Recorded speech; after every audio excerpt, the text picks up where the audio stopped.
Today, I'm gonna show you how I make jazzy samples that sound like this.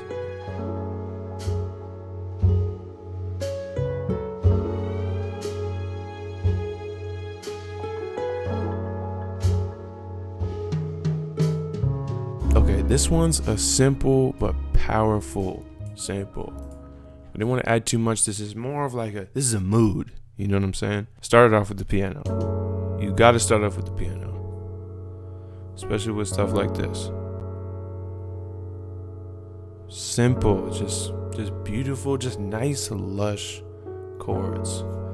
The jazz extensions go a long way. Tasty, bro. Tasty. Okay, so the chords I'm playing, I'm keeping it simple, man. F sharp minor 9. And I'm playing the bass down an octave. Instead of playing it up here, just makes it sound, I don't know. The bass is really emphasized here. And then I'm just going down to C sharp minor. Again, playing the bass down below. And that is essentially the whole chord progression. You just need a nice backdrop to these kinds of samples. And the ninths and the jazz extensions go a long way in supplying that vibe. So for the piano sound, we're using the Autograph Grand. This is a free Labs download.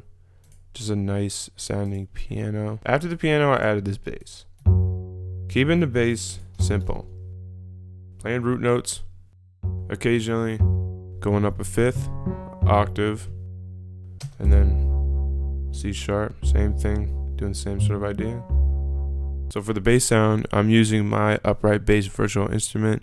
This is available on my Patreon as an Ableton instrument, as you see here. A decent sample library and a contact library. You can check that out in the link description. Cop that if you want.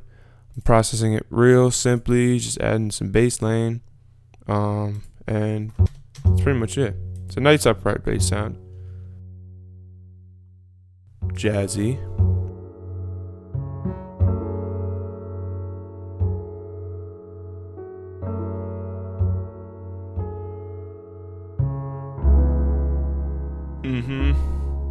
Okay. After that, I added these strings. The strings are playing the ninths, and I'm using Session Strings Pro 2 violin, using the slide slow up articulation. This articulation is crucial to making the strings sound sexy, bro. You cannot get that slide up anywhere else. Like, just listen to everything we got going on so far. Like, it's already cinematic. It's already there, bro. Like, we could stop right here if I really wanted to. But I didn't stop just there. I added this. Just this little piano, sort of piano texture. I'm using the Autograph Grand. And I just have this delay. And I'm going way, delay, vintage verb. I'm going way up an octave. And I'm just bouncing around the ninths, right? So I'm doing this. That's all I'm doing. Simple, texture, boom. Makes it cinematic.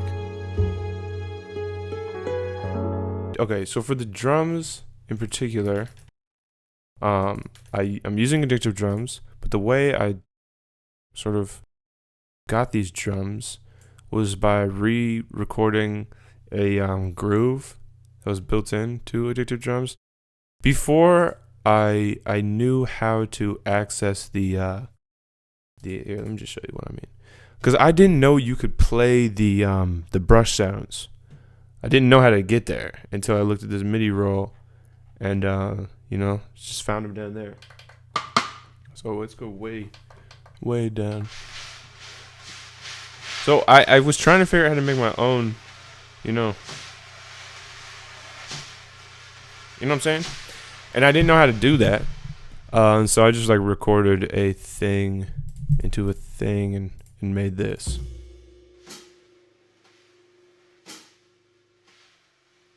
So this is just one of the grooves that they got, but it's perfect. It's all you need with this.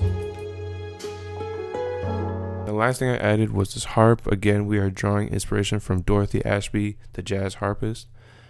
I like jazz harp. I feel like it adds a lot to a track. And I'm using my own harp virtual instrument here. This is the Ableton instrument version, but this does come as a decent sampler library and a contact library. You can check that out on Patreon.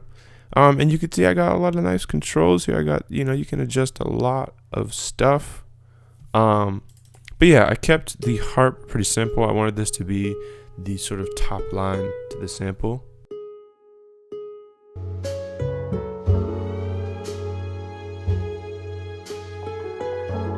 Yeah, I kept really everything simple for this sample because you don't need too much to make a beautiful jazzy sample. I mean, this is enough. You can flip this in so many different ways.